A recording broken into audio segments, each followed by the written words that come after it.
Good afternoon, everyone, and welcome to our very first community chat of 2023. My name is Betejo. I am the Executive Director of United to End Homelessness for Orange County United Way. To start off the year, we wanted to hear from you to find out what it is that you're interested in learning about using our Ask the Experts format for a community chat. So we received a ton of questions that were sent in. And so very excited that I've got two experts joining me today. So I just want to share kind of our process for how we went through those questions. So we looked at the questions that were sent in. We determined if Michael and Shakoya would be able to respond to those questions with their level of expertise. So any questions that we just knew that they are brilliant, but they are not brilliant masterminds of every single thing connected to homelessness and housing. So we took out questions that we felt weren't speaking to their level of expertise, and we left in all of the questions that we felt that they could talk to. We sent out a poll before we kicked off going live today, and so I know a number of people voted there. It was our intention to be able to have you vote right now to continue with that process. And I just have to say, I am so sorry, but we're having a technology issue and we can't get that poll to go live. So whoever voted before you tuned into this community chat, thank you. It is your guys' votes that we have used to determine which questions and the order of questions we're going to run through. So basically, we're taking your questions. We're going to run through as many as we can in the time that we have together this morning. So thank you to all of you who have shaped our chat for today. So I'm really excited to be joined by two guests today, two local experts, here in Orange County who work in the homelessness space. So today we have Shakoya Green, who's the Executive Director of Thomas House Family Shelter. And we have Michael Graff-Weisner, the Vice President of Strategy and External Relations at Chrysalis. And thank you to both of you for joining us. So before we dive into everybody's questions, we'd just love to have a little hello from you guys and a quick kind of introduction to the work that your organization does. So Shakoya, I'll come to you first. Awesome. Thank you so much, Bex, and thank you for having me. So again, my name is Shakoya Green Long. I'm the Executive Director at Thomas House Family Shelter. Thomas House has been in the community of Garden Grove for over 36 years, empowering unhoused families with children to become independent and self-sufficient.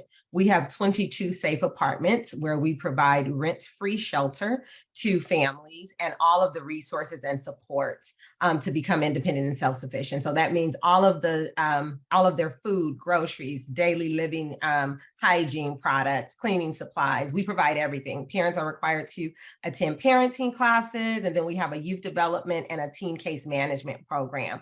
Our goal is to leave us and go into permanent housing, and we have about a 9% success rate of all of our families graduating. We also have a homeless prevention program. Once you finish our program, you're able to come back and continue to receive support so that you are not returning to homelessness.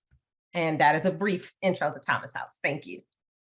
Thank you so much, Shakoya. Michael, over to you. Thank you. And yeah, first of all, thank you, Bex, and your whole team there for including us in this chat today.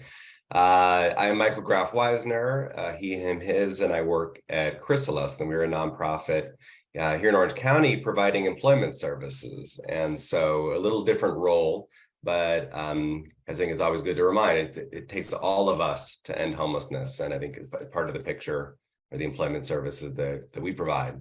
And so Chrysalis is a nonprofit that serves individuals navigating barriers to the workforce. We offer job readiness program, individualized support services, and also paid transitional employment.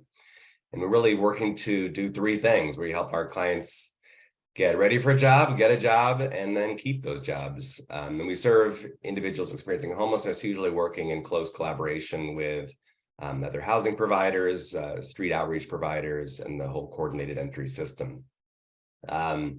And last year, we helped over 300 people secure employment. And in addition, we employed over 150 of our clients in these transitional jobs. So Chrysalis operates social enterprise programs where we run businesses that are providing a range of services from highway maintenance to temp staffing, janitorial, and those transitional jobs provide work opportunities that can be that springboard and training that can get someone back into the mainstream workforce. And we also work with employers. So if any employers out there looking for good candidates, reach out to us. They're proud to be part of the community of providers and part of this conversation today. Thanks, Bex.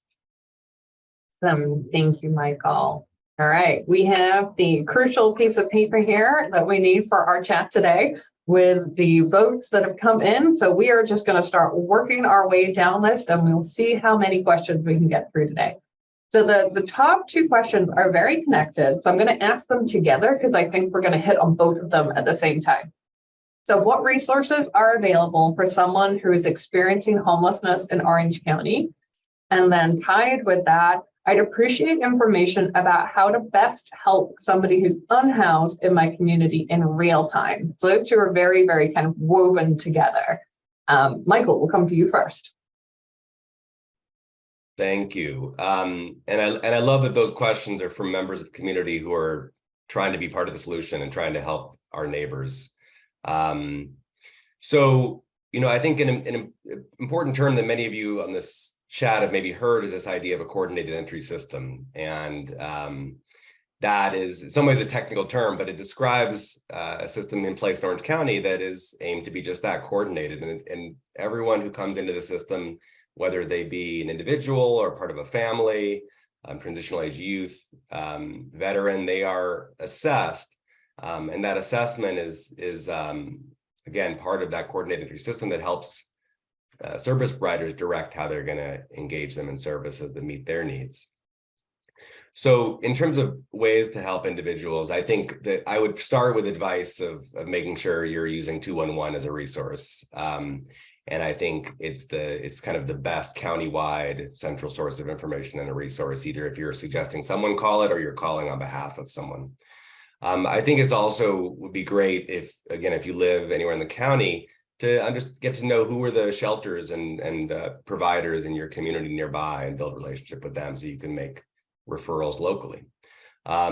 Essentially, the county has access points, and I mentioned this coordinated entry system. Those access points provide this assessment and provide that start into the system. So I'll pause there, but I think, again, the 2-in-1 advice plus building relationships with those shelters, especially, or access points in your community. Thank you. Shakoya, anything to add to this? No, Michael hit it. For me, what I was going to add is the key for me is really connecting with the resources and services in your community, because sometimes individuals don't know how to navigate 211. Individuals are not, right in that moment, ready to be able to, make that call and take the time that it has to sit there and go through that process. So if we are willing to help, really connecting with those services in your area, so you can have an individual, contact this person at this organization and they can help you. I think that is really beneficial, because that's one of the things that we hear. We've called 211 and they give us a number, but we have to go around like this and keep calling. So if you have those connections in the community, that will be a great opportunity and a direct contact. And Bex, I may jump back in for a quick second here, because there's also some great providers that are engaging individuals on the streets and providing street outreach. And sometimes that does vary by county. For example, Chrysalis has offices in Anaheim, and the city of Anaheim does have a kind of care team that does street outreach, and you can call them. And CityNet, I believe, is still the provider that works in Anaheim there. And I think the URL, if you were going to look for that, if you're a City of Anaheim resident, is anaheim.net/homeless. And there's information there to access that team and a phone number that you can call. So it does vary by city, as a lot of things do here in Orange County. But there's great teams of folks that are out there building relationships and engaging individuals on the street. So that can be a good resource as well. Thanks so much, guys, for the response to that question. Just a few other things that I will kind of add in on top of that. We talked about the coordinated entry system. So that is really kind of the hub of resources that are being able to be made available to people experiencing homelessness to help them end and resolve their homelessness. And so what you were hearing from both Michael and Shakoya is the need to be able to help get somebody connected to the coordinated entry system. And so if you don't know where those local, they get called access points is the term that you'll hear. If you don't know where the access point is that's nearest to you, would definitely encourage you to call 211 and to find out the nearest access points. And then when we talk about addressing homelessness, we look at different subpopulations. And so it will be important to know if you're chatting with somebody to be able to figure out, is there a child under the age of 18 with them? If there is a child under the age of 18, you're going to want to be directing and looking for how to get them connected to the Family Solutions Collaborative, who oversees the coordinated entry system for families. And we're going to drop a link in the chat box for you. And that is a link that you can actually provide directly to the family that they can fill out. And that information will be sent to an access point near them who will reach out and contact them. So there has to be a child under the age of 18, but that's the resource available to help get families with the children under the age of 18 connected. For veterans, the access point is in the city of Santa Ana, and it's run by the VA. And so that's where you're going to want to be able to direct veterans to be able to access the Veterans Coordinated Entry System. We also have a coordinated entry system for youth that are aged 18 to 24.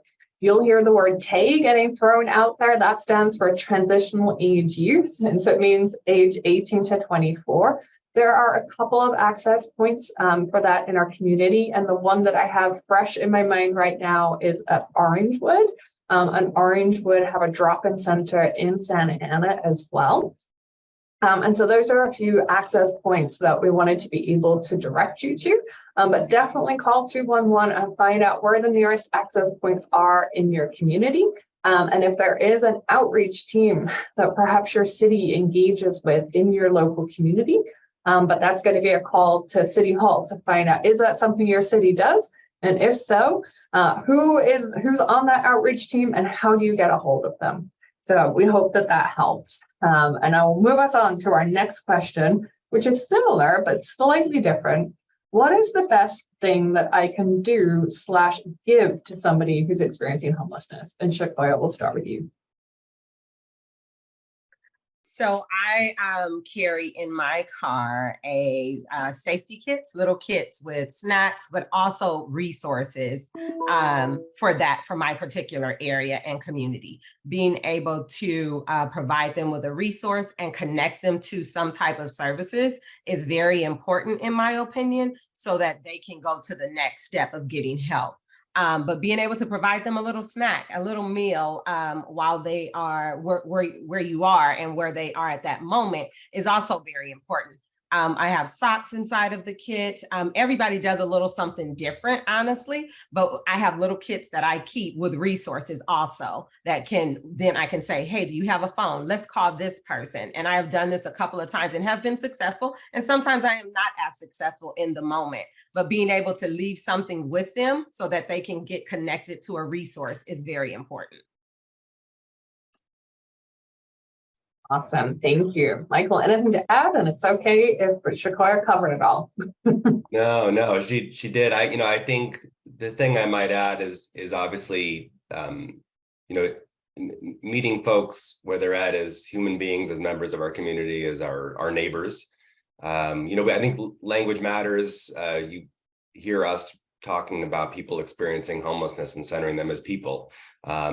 Sometimes it's referred to as, kind of the homeless. And I think it's not who they are. They're people, they're our neighbors. And I think the smile, engaging people and treating folks with respect, I think that perhaps was assumed by the person who asked that question, but I think that goes a long way. Thank you. Okay, our next question is, what is the % of people that become homeless as a result of substance use disorders? I don't know who wants to jump in here first. Yeah, I can start, and Shakoya, feel free to add. I think for me, that question brings up what sometimes can be a bit of a myth or misunderstanding around homelessness and kind of the causes. And I think it goes back to kind of a reminder of the primary cause or primary causes of homelessness, which study after study in different ways have demonstrated as a lack of affordable housing and the cost of housing. So I think it's a good reminder of that. It doesn't mean there are contributing factors, including substance use disorders.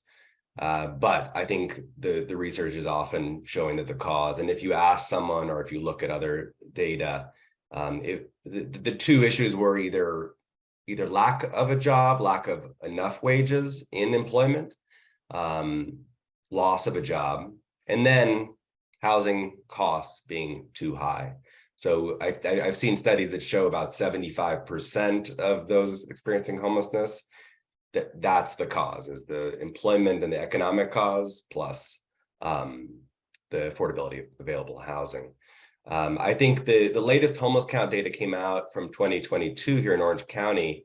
And looking at that, the rates of substance use disorders that were reported as part of that point in time count was 20% to 40%, I think, roughly.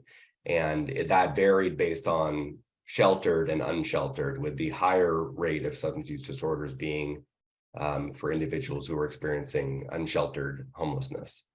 And I think those homeless count results are available, and perhaps we can put those in the chat for people that want to dive deeper into the data. Thank you, Michael. Yeah, I think it's always important to remember that there's a difference around why people become homeless and some of the barriers that they may have after they've been unhoused for a long period of time trying to end their homelessness. And so I appreciate you kind of pulling that out a little bit more for us. And the reasons that people fall into homelessness, absolutely, as Michael was saying, are economic. They are connected to the high cost of housing and the inability of jobs to be able to pay wages that are enough for people to be able to afford housing. And then the third highest reason we see in Orange County of people falling into homelessness are family-related issues. So a divorce, a separation, a death perhaps of the breadwinner of the household, domestic violence, any other kind of abusive situation. And so thank you, Michael, for pulling that out. Shakoya, did you have anything to add to that? Or you can, yeah, perfect.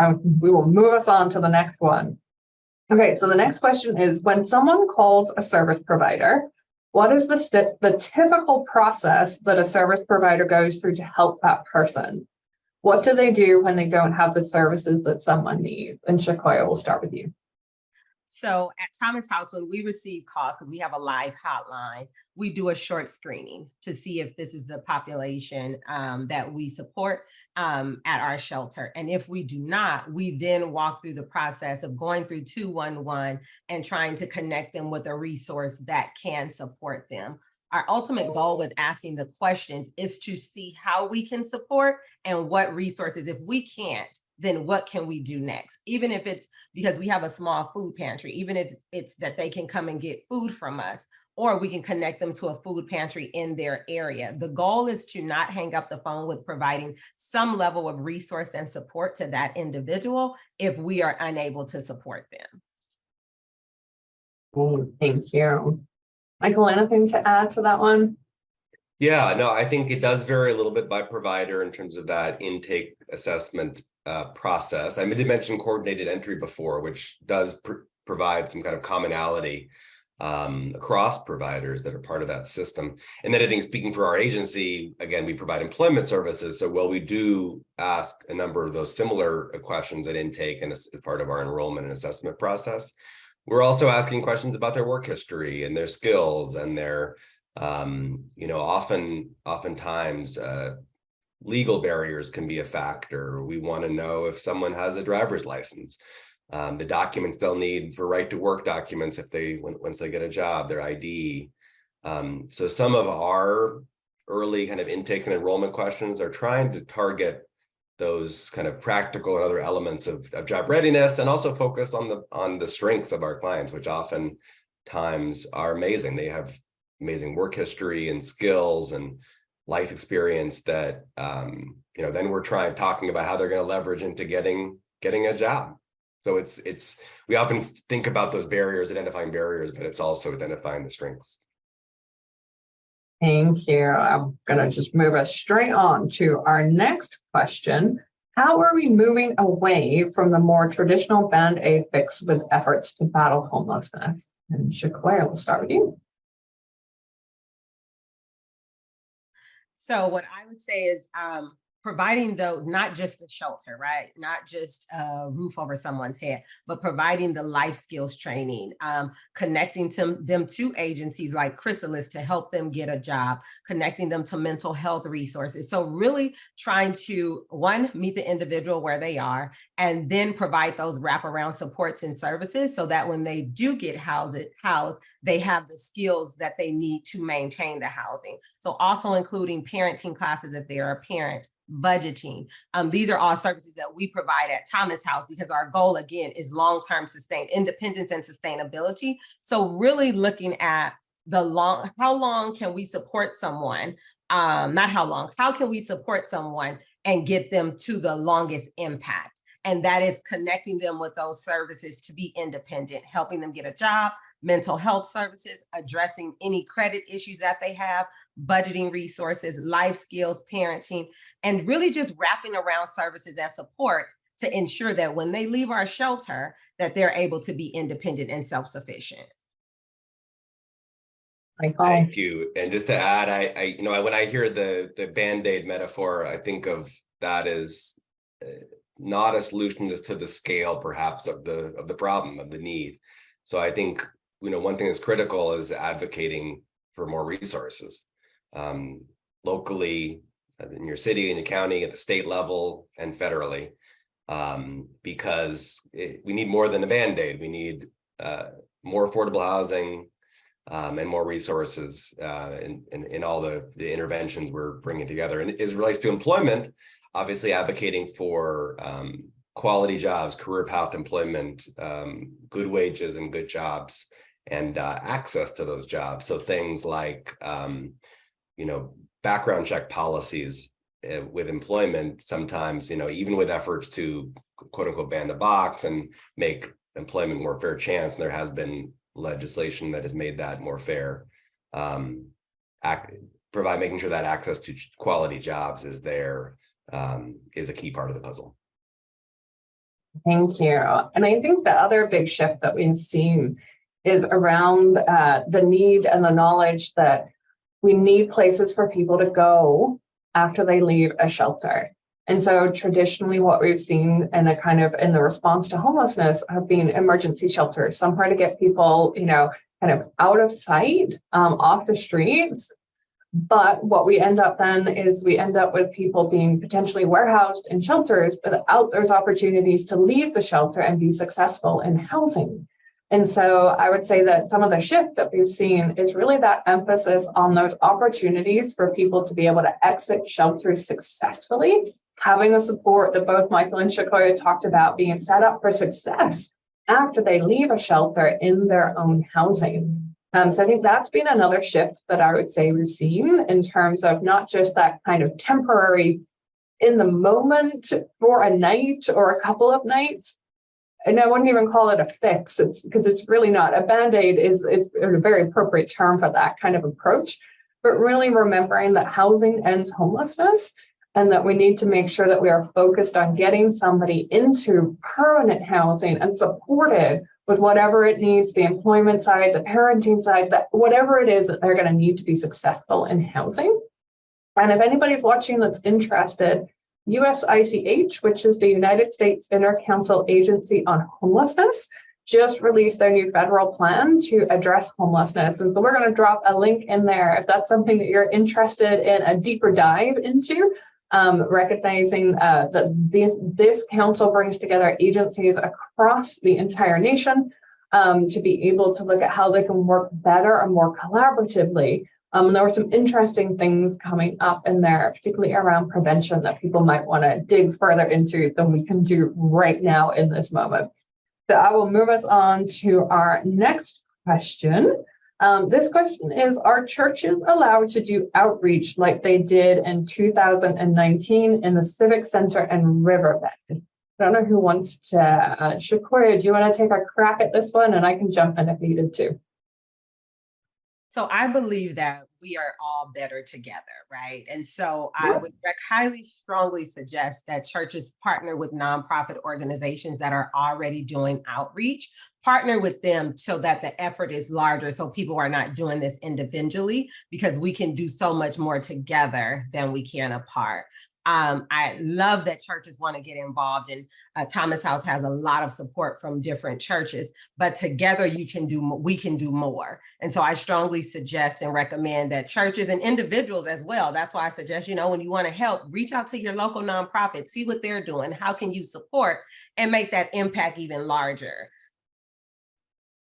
Yeah, thanks, Shakoya. And we actually have on the United to End Homelessness website, we actually have a map of the county and service providers that we've partnered with, including the two that are here today. So that could be a good place for you to go. If you are looking for a way to get plugged in, to volunteer, or to perhaps get your house of worship connected, that might be a helpful tool to show you kind of who's at work in your geographical location. One thing I will just kind of add to this one is that I'm not aware that there was any kind of ban or moratorium on people of faith going out to participate at the Riverbed or at the Civic Center. So I'm not aware that that was something that was happening, but I will say that what we did see right after 2019 was COVID and the pandemic. And so perhaps the world shifted a little as we were responding to COVID-19 in terms of that outreach and engagement. But there are lots of places to get involved safely. There are lots of places to get involved that are really part of that bigger system where people are able to help and not potentially harm. And so we would definitely pick up on what Shakoya is saying in terms of partnering with an organization that can help with those connections to the coordinated entry system and connecting people to resources that can help end their homelessness. And we have 1 minute left. My goodness, that was a whirlwind. We got through as many questions as we could in this time today. Shakoya, Michael, thank you so much for lending your expertise and your voices to this conversation. Really appreciate that. This chat has been recorded, so it will be available on Facebook and YouTube as well. If you're watching and you're like, oh my goodness, so-and-so really should have been able to see this or access it, you are welcome to point them to Facebook or YouTube for United to End Homelessness so they can access this. If you're here on Zoom, there's going to be a quick survey that's going to pop up here asking for your feedback on today's chat. If you find that feedback really valuable, so please take a moment to fill that out so that it can guide us over the next year. And we thank you for attending, and we look forward to a really great community chat series today in 2023. Thanks, everyone. Have a great rest of your day. Thank you.